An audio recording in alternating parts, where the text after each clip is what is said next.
ఫాములు నింపుడు, ఫోటోలు అతికిచ్చుడు, జిరాక్సులు తీసుడు, లైన్లు కట్టుడు. అబ్బో 10 దినాలు ప్రజాపాలన జోరుగా నడిచింది. ఎవ్వలకు ఫోన్ చేసినా అప్లికేషన్ పెట్టినవా అనే ముచ్చట్లే వినిపించినాయి. రేషన్ కార్డులు ఉన్నోళ్ళు లేనోళ్ళు అందరూ సర్కార్ పథకాలకు అప్లికేషన్లు పెట్టుకుర్రు. అక్కడిక్కడ చిన్న చిన్న లొల్లులు తప్పితే ప్రజాపాలన మంచిగానే నడిచింది. సర్కార్ వాళ్ళకు గట్టినే వచ్చినాయట అప్లికేషన్లు. మరి గా ముచ్చటేందో ఒకసారి చూడాలి కదా, చూద్దాం పారి. ఆడోళ్లకు 2500, 500కే సిలిండరు, ముసలోళ్లకు పింఛన్లు, పేదోళ్లకు ఇల్లు కట్టుకోనికే పైసలు, గిట్ల ఎవళ్ళెవళ్ళకు ఏమేం కావాలనో అందరూ టిక్కులు పెట్టి ఫోటోలు అతికిచ్చి సర్కారోళ్లకు అప్లికేషన్లు ఇచ్చేసిర్రు. డిసెంబర్ 28వ తారీఖు నుంచి చాలైన ప్రజాపాలన శనివారం దాకా నడిచింది. మొత్తం 6 గ్యారెంటీలు అయితే అందులో 5 గ్యారెంటీలకు అప్లికేషన్లు అడిగిర్రు. 1,10,00,000కి ఎక్కువనే మంది దరఖాస్తులు పెట్టుకున్నారట. ఎక్కువలో ఎక్కువ మహాలక్ష్మి, ఇందిరమ్మ ఇండ్ల కొరకే చాలా మంది టిక్కులు పెట్టిర్రాట. మొత్తం 12,171 గ్రామ పంచాయతీలు, 3,512 మున్సిపాలిటీలలో 10 దినాలు ప్రజాపాలన గట్టిగా నడిచింది. ఇక సోమవారం సంధి వచ్చిన అప్లికేషన్లు అన్ని చూసి ఎవళ్ళు ఏ పథకాలకు టిక్కులు పెట్టిర్రు, ఊరు పేరు అన్ని కంప్యూటర్లకు ఎక్కిస్తారట. 17వ తారీఖు దాకా కంప్యూటర్లకు ఎక్కించే కార్యం జోరుగా సాగుతుందట. అటు వెనక పథకాలు అమలు చేసే పని సురువైతుంది అన్నట్టు. వచ్చిన అప్లికేషన్లలో ఎంతమందికి పథకాలు వస్తాయి, ఎంతమందికి రావు, ఎవళ్ళు అరువులు కాదు అన్ని 17 తారీఖు తర్వాత తెలుస్తుంది కావచ్చు. ఇప్పటికైతే ఇచ్చిన ప్రతి ఒక్కరితోని పేపర్లు తీసుకున్నారు గాని అసలు ముచ్చట ముందు తెలుస్తుందా అంటున్నారు. ఇక చాలా మంది ఇప్పుడు దరఖాస్తు పెట్టుకోకపోతే ఇక మళ్ళా ఛాన్స్ దొరకదు కావచ్చు అని ఆగమాగం అవుతున్నారు కదా. గట్లేం ఉండదట. ఈ 10 రోజులలో ఎవరన్నా అప్లికేషన్లు పెట్టుకోకపోతే 4 నెలల తర్వాత మళ్ళోసారి అవకాశం ఇస్తారట. అప్పుడు చేసుకోవచ్చట. మొత్తానికి 10 దినాల సంధి నడిచిన ప్రజాపాలన జాతర అట్టిట్ట ఒడిసింది. ఇక ఎంతమందికి సర్కారు పథకాలు వస్తాయో చూడాలి. అన్న మస్తు మంచిగా చేస్తుండు, అన్నతోని అంత ఎలుగులైతుంది, అన్నతోటి నడుస్తా అని ఊరూరు తిరిగి చెప్పిండు. షెండాట ఈడ్చిపెట్టి రాజకీయాల దిక్కు వచ్చిండు. ఫ్యాన్ పార్టీ వాళ్ళ సోపతి పట్టి పబ్లిక్కు ముచ్చట్లు చెప్పిండు. గీ నడమనే కండువా కూడా కప్పుకున్నాడు. అంత మంచిగానే ఉన్నది కదా అని అనుకుంటే అంతలో ఏమైందో మరి. కమ్సే కమ్ ప్రాక్టీస్ మ్యాచ్ కూడా ఆడకుండానే నాకొద్దు అని వెళ్ళిపోయిండు అంబటి రాయుడు. కొండంత రాగం తీసి ఉడాల పాట పాడినట్టే అయ్యింది అంబటి రాయుడు ముచ్చట. నెలల కమానం ఊర్లో పోయి తిరిగి పబ్లిక్ లో ఫ్యాన్ పార్టీకి పతార పెంచి అటు పోయి ఇటు పోయి ఆడుదాం ఆంధ్ర అనుకుంటా ప్రచారం చేసి మొన్ననే సీఎం జగనాల్ సార్ దగ్గరికి పోయి కండువా కప్పుకున్నాడు. ఇక సురువైంది రాజకీయం అన్నట్టే చేసిండు. చెండాట ఇడిచిపెట్టి రాజకీయ చదరంగంలోకి వచ్చిండు. అందులో 6లు 4లు కొట్టినట్టు ఇందులో ఎత్తులు జిత్తులు చేస్తాడు కావచ్చు అనుకున్నారు చాలా మంది. కానీ అందరికంటే ముందుగాల అలిగి తానే బయటికి పోయిండు అంబటి రాయుడు. గుంటూరు ఎంపీ టికెట్ అడిగితే కాదు మచిలీపట్నం టికెట్ ఇస్తావా అన్నారట. ఇస్తే గుంటూరు టికెట్ ఇయ్యి లేకపోతే లేదన్నట్టు ఇడుపు కాగితం ఇచ్చిండు అంటున్నారు. ఇప్పటికే ఫ్యాన్ పార్టీకి రాజీనామా పెట్టినట్టు ఇంటర్నెట్ గుట్లే కామెంట్లు రాసుకొచ్చిండు. అవతల పెద్ద లీడర్లకే టికెట్లు రాక తికమకైతుంటే మొన్న కండువా కప్పుకొని అప్పుడే గిట్ల పట్టుబడితే ఏందో అన్నట్టు అనుకుంటారట చాలా మంది. క్రికెట్ లో ఆడినట్టు రాజకీయాలలో కూడా ఎగస్ పార్టీలతోని ఓ ఆట ఆడుకుంటాడని ఆశలు పెట్టుకుంటే ఉత్తగా దెబ్బ తగిలించుకొని పోయి సీట్లే ఊకున్నట్టు, ఫస్ట్ బాల్కే అవుట్ అయినట్టు, తనకు తాను బ్యాట్ తోని వికెట్లను కొట్టుకున్నట్టు గిట్ల చేసిండేందబ్బా అనుకుంటారట చాలా మంది. ఇంకో దిక్కు అంబటి రాయుడు ఫ్యాన్ పార్టీని ఇడిచిపెట్టిండని సైకిల్ పార్టీ వాళ్ళ సంబరంగా ఆదుపోయినరి. మంచి పని చేసిండు, ముందు అంత మంచి జరగాలి అన్నట్టు కామెంట్ రాసిండ్రు. అంటే పిలవకుండానే దా అని పిలిచినట్టే చేసిర్రు అన్నట్టు. ఏమైతుందో మరిగా. గా నడుమ హైదరాబాద్లో కార్ల పోటీలు పెట్టిర్రు. యాదికున్నదా? ట్యాంక్ బెండ్ కట్ట మీదకి వెళ్ళివాడి అట్లిట్లా నెక్లెస్ రోడ్డు మీదకి వెళ్ళివాడి కరెంటు కార్లు రువ్వడుగా ఉరుకులాడినాయి. గా పోటీలు చూడనీకి ఎక్కడెక్కడికి వెళ్ళో చాలా మంది చూడనీకి వచ్చిర్రు. హైదరాబాద్లో కార్ల పోటీలు అని మస్తు గొప్పగా చెప్పుకుర్రు. అయితే ఇప్పుడు మళ్ళోసారి కార్ల పోటీలు పెట్టే ఛాన్స్ వచ్చిందట. కానీ ఏమైందో చూడుర్రి. కారు పార్టీ వాళ్ళు చేసిన పనులు చేయి పార్టీ వాళ్ళకు పసంद అయితలేవు. వీళ్ళు చేస్తున్న పనులు వాళ్ళకు నచ్చుతలేవు. ఒకళ్ళ మీద ఒకళ్ళు గట్ల చేస్తారా అన్నట్టు ఆడిపోసుకుంటారు. ఇక ఇప్పుడు కార్ల పోటీల మీద కిరికిరి అవుతున్నది. పోయినేడు పెట్టినట్టే హైదరాబాద్ లో మళ్ళోసారి కరెంటు కార్ల పోటీలు పెట్టేందుకు కారు పార్టీ వాళ్ళు అధికారంలో ఉన్నప్పుడే కాగితాల మీద సంతకాలు చేసుకున్నారట. ఫిబ్రవరి 10వ తారీఖు నాడు మళ్ళోసారి కార్ల పోటీలు పెట్టి అల్చల్ చేయాలని ప్లానింగులు వేసుకున్నారట. ఏర్పాట్లన్నీ చేస్తామని కార్ల పోటీలు పెట్టేటోళ్లకు మాట ఇచ్చిర్రట. కానీ ఏమైంది, కారు పార్టీ వాళ్ళు ఎలక్షన్లలో ఓడిపోయి షెయి పార్టీ వాళ్ళు గద్దెనెక్కిర్రు. అసలే ఏం లేదు, లంకె బిందెలు అనుకుంటే ఖాళీ బిందెలు ఇచ్చిర్రా అన్నట్టు మాట్లాడిండు సీఎం సారు. అందుకే కావచ్చు కార్ల పోటీలు ఎవరికి కావాలి ఇప్పుడు అన్నట్టే అవుతున్నది కథ. ఏర్పాట్లు లేవు ఏం లేవు అని అప్పట్లో సంతకాలు పెట్టి చేసుకున్న ఒప్పందం రద్దు చేసిర్రట సర్కారు వాళ్ళు. ఇక మాట మాత్రం చెప్పకుండా రద్దెట్ట చేస్తారని కార్ల పోటీలు పెట్టేటోళ్ళు నారాజు అయినరాట. కోర్టుకు ఎక్కుతామా అంటున్నారట. మరి ఎట్టయితుందో గాని ఇంకో దిక్కు గిదే ముచ్చట మీద మాజీ మంత్రి కేటీఆర్ సార్ మస్తు కోపానికి వచ్చినట్టే కామెంట్ రాసిండు. పట్నానికి పేరొచ్చే కార్యం ముంగటేసుకుంటే దాన్ని కూడా రద్దు చేస్తే ఎట్లా, ముంగటికి బొమ్మంటే వెనకకు పోతారు అన్నట్టు ఇంటర్నెట్ లో షెయి పార్టీ వాళ్ళ మీద ఎత్తిపోసిండు. కరెంటు కార్ల పోటీలు పెడితే హైదరాబాద్ పేరు దునియా మొత్తం ఎరకైతది, విలువ పెరుగుతది, కంపెనీలు వస్తాయి, దేశాలకెళ్ళి మనుషులు వస్తారు అన్నట్టు రాసుకొచ్చిండు సారు. అంతో ఇంతో కలిసి వస్తుంది అన్నట్టు చెప్పుకొచ్చిండు. సర్కారు వాళ్ళు ఏర్పాట్లు చేయకపోతే ఎట్లా అన్నట్టు కోపానికి వచ్చిండు. ఇదే ముచ్చట మీద ఇంటర్నెట్ లో షెయి పార్టీ వాళ్ళకు కారు పార్టీ వాళ్ళకు పొట్టు కిరికిరి అవుతున్నది. మరి ఇక యాందాకపోతుందో ఏమో లొల్లి. అరెరెరెరే ఏం లొల్లి ఎవ్వరికెవ్వరు వెనకకు తగ్గుతలేరు, చెప్తే ఇంటలేరు అని సర్కారోళ్ళు. మా మాట మీరు వింటున్నారా అని అంగన్వాడీ టీచర్లు. ఇద్దరి నడుమ రోజుకు ముదురుతున్నది లడాయి. 25 రోజులకు ఎక్కువనే అవుతున్నది. రోడ్ల మీద లొల్లులు, వంటలు, ఆటలు, అబ్బో తీరొక్క తీర్ల నడిచింది కొట్లాట. ఇక అట్లా ఇప్పుడు తెగేదాకా వచ్చింది పంచాది. కొలువుకెక్కుతారా ఇంటికి పోతారా అన్నట్టు చేసిర్రు సర్కారోళ్ళు. 26 దినాల సంధి ఏపీ మొత్తం ఏ ఊర్లో చూసినా అంగన్వాడి అక్క చెల్లెన్లు అగ్గి మీద గుగ్గిలం లెక్క మండిపడతారు. సర్కారు వాళ్ళు జీతాలు పెంచుతలేరని రోజుకో తీరు పంచాయతీ మోపు చేస్తున్నారు. లొల్లి బంద్ పెట్టుర్రి, డ్యూటీకి ఎక్కుర్రి అని సర్కారు వాళ్ళు చెప్పినా అస్సలు ఇంటలేరు. అందుకే ఇక ఆఖరికి ఎస్మా చట్టం ప్రయోగించిర్రు. అగో ఎస్మా అంటే ఏంటిదో అదెక్కడిదో అనుకునేరు. 1981లో గిట్లనే సర్కారు వాళ్ళు చెప్పినా వినకుండా కార్మికులు లొల్లులు చేస్తుంటే గప్పుడు తీసుకొచ్చిరట చట్టం. సర్కారు వాళ్ళు ఎస్మా ప్రయోగిస్తే లొల్లులు చేసేటోళ్ళు ఎవ్వరైనా సరే ఎమ్మటే సమ్మెలు ధర్నాలు బంద్ పెట్టి డ్యూటీకి ఎక్కాలన్నట.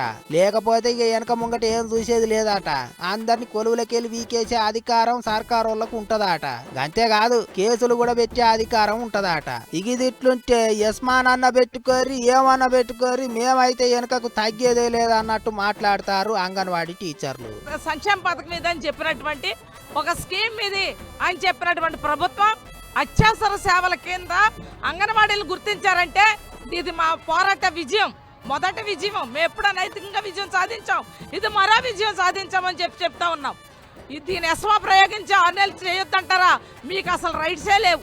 6 నెలలకు అడిగేది మేము చట్ట ప్రకారం దీన్ని ఎలా ఎదుర్కోవాలో అలాగే ఎదుర్కొంటాం గదా అన్నట్టు. సర్కారు చట్టం ప్రయోగిస్తే అంగన్వాడీ టీచర్లు కూడా కోర్టుకు పోతాం అన్నట్టు మాట్లాడతారు. ఏడికైతే ఆడికి లొల్లి అయితే బంద్ పెట్టేది లేదా అన్నట్టు పట్టుబడుతున్నారు. ఇంకో దిక్కు అంగన్వాడీ టీచర్లు జీతాలు పెంచమని లొల్లి చేస్తుంటే సర్కారు వాళ్ళు గిట్ల ఎస్మా పెడతారా, బుగులు పట్టిస్తారా అని ఆడిపోసుకుంటారు ఎగస్ పార్టీ వాళ్ళు. అంత చూస్తుంటే పంచాది తెగేదాకా వచ్చిందని అనుకుంటారు చాలా మంది. మరి అది ఎట్ట తెగుతుందో ఏమో. ఎస్మా చట్టం ప్రకారం నడుచుకుంటే సమ్మె చేస్తున్న వాళ్ళందరి మీద చర్యలు తీసుకోవాలి. ఒకవేళ సర్కారు వాళ్ళు గట్ల ఇట చేస్తే పెద్ద లొల్లి అయ్యేటట్టున్నది. ఎట్లయితుందో మరి చూసుకుంటూ పోవాలి. మొత్తానికి అంగన్వాడీ అక్క చెల్లెన్ల లొల్లి ఏపీలో అగ్గి రాజేస్తున్నది ఇప్పుడు.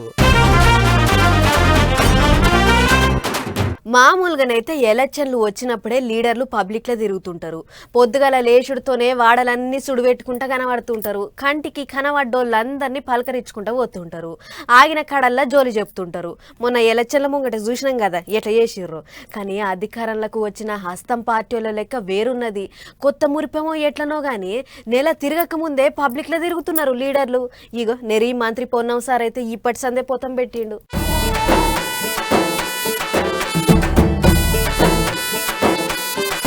అగ చూడుర్రి నోట్ల పండ్ల పుల్లేసి వాడలన్నీ ఎట్లా సుడి పెడుతున్నాడో మంత్రి పొన్నం ప్రభాకర్ సారు.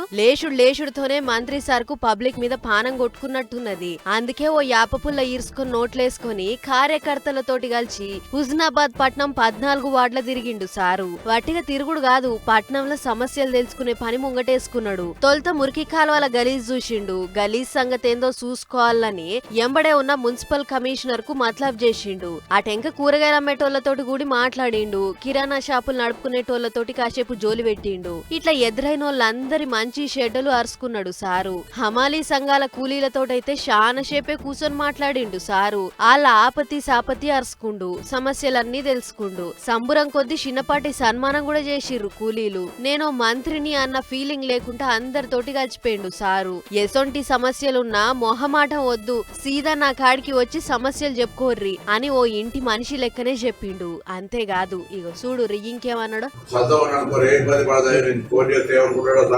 మాట సార్ అనే పదం నాకు నిషేధం అన్నా. లేకపోతే మైసాబ్ అక్కడ పెద్దలు సోదరు తమ్ముడు అన్న నాకు పెద్దలు చూసిర్రా సార్ను సారని విలువద్దట. తనకంటే చిన్నోళ్ళు అన్న అన్న పలుకుతాడట. తనకంటే పెద్దోళ్ళు తమ్మి అని పిలిచినా స్పందిస్తాడట. గొప్ప ముచ్చటే కదా. ఇక అటెంక ఆఖరి రోజు ప్రజాపాలన కార్యంకు కూడా పోయిండు పొన్నం సారు. పబ్లిక్ దగ్గర నుంచి స్వయంగా దరఖాస్తులు తీసుకున్నాడు. పనుల పనిగా ఎగస్ పార్టీ వాళ్ళను కూడా అరుచుకున్నాడు. ప్రభుత్వం ఏర్పడి 30 రోజులైంది, లేదా ఇంకా గతంలో అధికారంలో ఉన్నటువంటి హామీలు చాలా అమలు చేయనటువంటి పరిస్థితి కూడా ఉండే. ఇలా ఈ హామీలు అమలు కాకముందే అప్లికేషన్ల ప్రక్రియ జరుగుతుంటేనే కాంగ్రెస్ పార్టీని 420 అని విమర్శించేటువంటి ఒక పరిస్థితి వచ్చింది. అది వాళ్ళ విజేతకే వదిలిపెట్టిన నిన్ననే చాలా గట్టి చెప్పినాం. అనేకమైన సెక్షన్లు ఉన్నాయి. 379, 382, 384, 392 అన్ని ఎక్స్టార్షన్, డెకాయిట్, రాబరీ, థెఫ్ట్ అన్ని 4 కేసులు రిజిస్టర్ చేసినా కూడా సరిపోనంత ఈ రాష్ట్ర ఖజానా దోపిడీ జరిగింది. మేమొచ్చి నెల కూడా అయితలేదు, ఎగస్ పార్టీ వాళ్లకు ఆత్రమే ఆగుతలేదు అన్నట్టు గట్టిగానే సురుకులొత్తిండు సారు. మొత్తానికి ఎలక్షన్ల ముంగట పబ్లిక్ లో తిరిగేటి లీడర్లను చూసినాం గాని షేయి పార్టీ లీడర్లు ఇప్పుడే పబ్లిక్ లో తిరుగుతుర్రంటే తారీఫ్ చేయాల్సిందే పొర్రి. మరి ఇది కొత్త మురిపెమా, ఎప్పటికీ గిట్లే ఉంటారా అనేది చూడాలిగా. ఏందప్ప నువ్వు మాట్లాడేది అమాయకంగా మాట్లాడుతాండవే. లే మెట్టెట్లు పడతాయి, ఈసారి గెలిచేది మా పార్టీ అని చెప్తానులే. సార్ సమరసింహారెడ్డి నమస్తే సార్. మంజు డిస్టర్బ్ చేయకు, డిస్కషన్ జరుగుతానులే. చెప్పు గమ్మునుండో. వీడు విని వేషాలు. సరే సార్ మీరు ఎట్లా అంటే అట్లనే. అట్టేం కాదు వెంకట్రాయుడు, మేం చేసిండే అభివృద్ధి, మేం పెట్టిండే సంక్షేమ పథకాలు ఎవరన్నా పెట్టుండారా అంతకుముందు? డౌట్ ఏంలే, మనదే టికెట్. అవుగాని ఇంతకు ఏడికెళ్ళి పోటీ చేస్తున్నాడో సారు? బనగానపల్లి కాటి నుంచి బందర్ దాకా యాడన్నా నిలబడొచ్చు. ఎవరు మమ్మల్ని ఆపేది? నువ్వు చెప్పురా. సంక్రాంతి రాకముందే ముగ్గులేసినట్టున్నదిరా నీ ముచ్చట చూస్తుంటే. ఒరే నువ్వు నుంచే ఫోన్ పెట్టరా. చెప్పు మంజు, ఏంది నీ బాధ ఏంది? ఊళ్ళో ప్రతివాని పెళ్లికి 116 రూపాయలు చదివిపించిన, ముసలోళ్ళకి ఆకు ఒక్కలకి డబ్బులు ఇచ్చిన, టికెట్ నాకాక ఎవరికి ఇచ్చేది? ఏంది 116 రూపాయలు కట్నం చదివిచ్చినావా? దానికే టికెట్ ఇస్తారా? ఓ నిమిషం మంజు. కాశీ చెప్పురా. నీకు టికెట్ లేదు. ఏంది మనకు టికెట్ ఇవ్వలేదా? నేను అప్పుడే అనుకున్నాను రా, ఇది మనకు టికెట్ ఇవ్వలేని పిల్లి బిత్తిరే పార్టీ అని. నాకు ముందే అనిపించింది, ఎందుకో డౌట్ కూడా కొట్టింది. వాళ్ళని పరకతో కొట్టాలి వాళ్ళని. వారిని ఇంతసేపు మా పార్టీ అని పొగిడినావు కదరా. ఊళ్ళో బడికి పోయే పిల్లకాయలకందరికీ శనక్కాయలు కొనిచ్చిన, నాకే టికెట్ లేదంటారా? అయినా తొక్కలేదు, వీలు కాకపోతే ఇంకా మనకు వేరే పార్టీలు లేవా ఏంది? వాళ్ళకి ఫోన్ చేస్తా. ఆవేశంలో ఎవరికి ఫోన్ చేస్తున్నావురా? ఆవేశం మంచిది కాదు, జర్ర ఆలోచన చేసుకో. హలో వడమాలన్నా, నమస్తే. నేనే కిట్టు మాట్లాడుతున్నా. వచ్చేస్తానన్నా, మీ పార్టీయే కన్ఫర్మ్. నువ్వు ఓ పని చేయి, ఇస్త్రీ చేసి పెట్టిన కండువా రెడీ చేసి పెట్టు. కండువా లేదు, కాకిరెట్టా లేదు, పెట్టరా ఫోను. అయ్యో గంత మాట అన్నాడేంద్రా, ఇజ్జత్ అంతా పోయింది. వాడు ఫోన్లో మాట్లాడింది నీకెట్ట అనిపించింది మంజు? నువ్వు స్పీకర్ పెట్టుకొని మాట్లాడినావు, తెలుస్తలేదారా? వాడు ఆ మాట అన్నందుకు కాదు మంజు, నీకు వినిపించుండదు కదా, అందుకే అంత బాధ అవుతుంది. సర్లే, ఇంకో పార్టీ ఉంది కదా, ఆ పార్టీ చేస్తా. మళ్ళీ వాళ్ళకి ఫోన్ చేస్తున్నావురా? అన్నా నూకరాజన్నా, నమస్తే. నేను మీ పార్టీకి వద్దామని డిసైడ్ అయిపోయినా అన్న. టికెట్ నాకు ఇస్తారు కదా?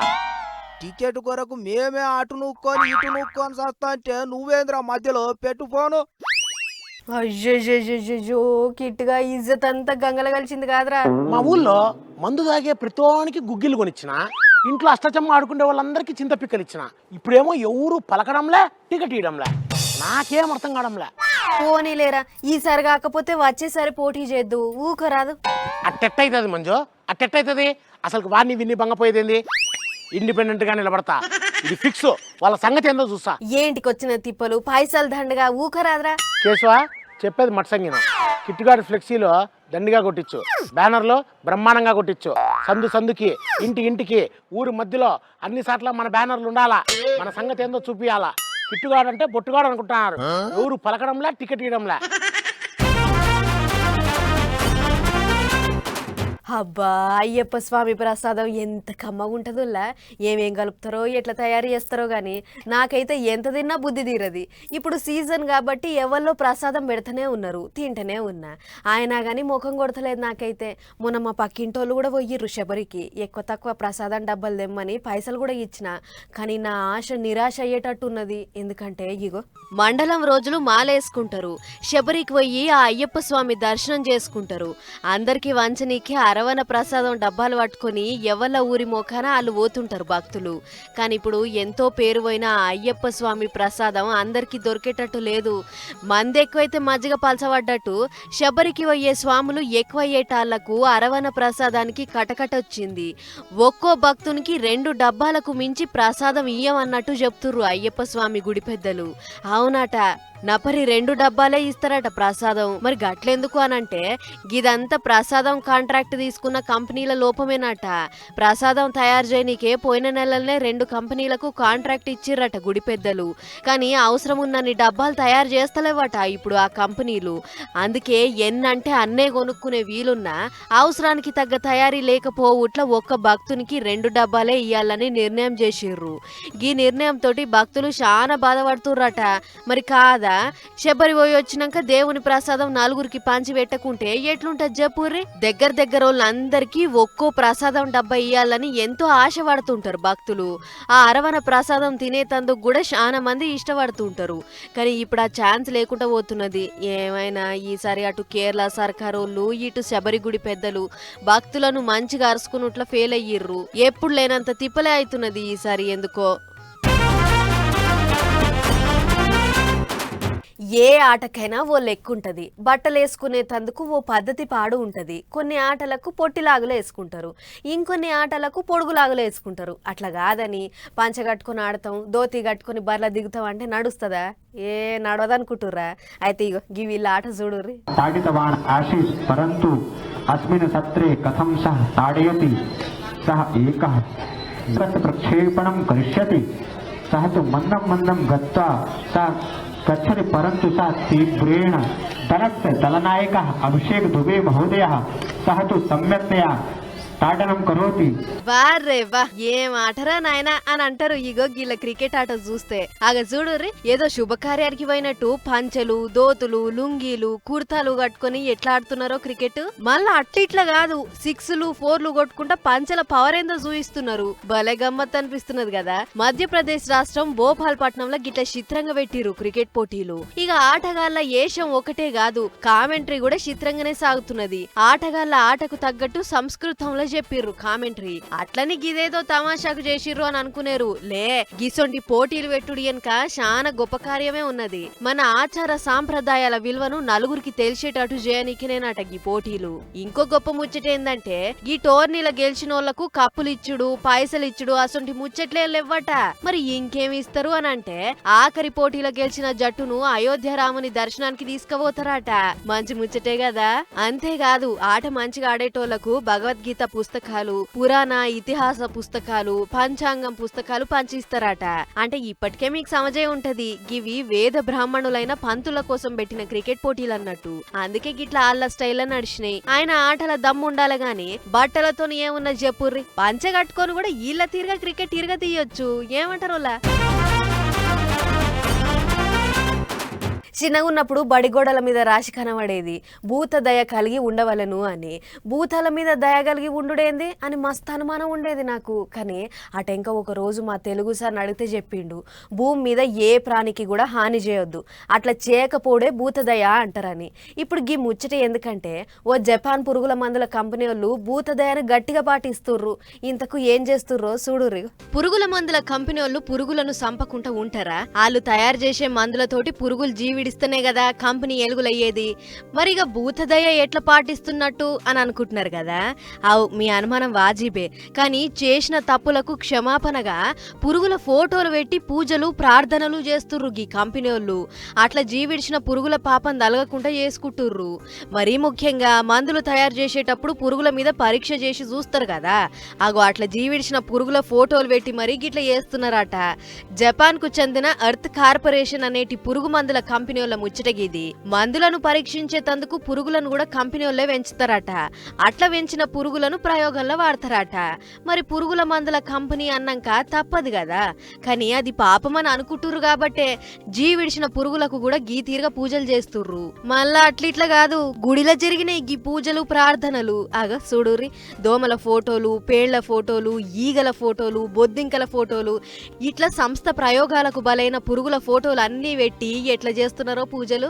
కంపెనీ ఉద్యోగులంతా హాజరపడ్డారు ఈ కార్యానికి. చేతులు జోడించి మొక్కిర్రు పురుగులకు. ఈ నేతందుకు ఇచ్చంతరం అనిపిస్తున్నది గాని చాలా మంచి ముచ్చటే గీది. ఎందుకంటే మన కాడ కూడా మంచి జరగాలంటే పిట్టలకు గింజలేయాలని, చీమలకు చక్కెర పోయాలని చెప్తుంటారు. అంతేకాదు పురుగుల జీవి తీయొద్దని కూడా అంటుంటారు. దాన్నే భూతదయ అని అంటారు. కాకపోతే జపాన్ కంపెనీ వాళ్ళు తప్పని పరిస్థితుల్లో పురుగుల జీవి తీసి తప్పైందని మొక్కుతుర్రు గంతే. ఏమైనా ఇదే గనక మన దేశంలోకి ఇట్లా చేస్తే మూఢనమ్మకం అని నవ్వుకుందరు కావచ్చు కొందరు.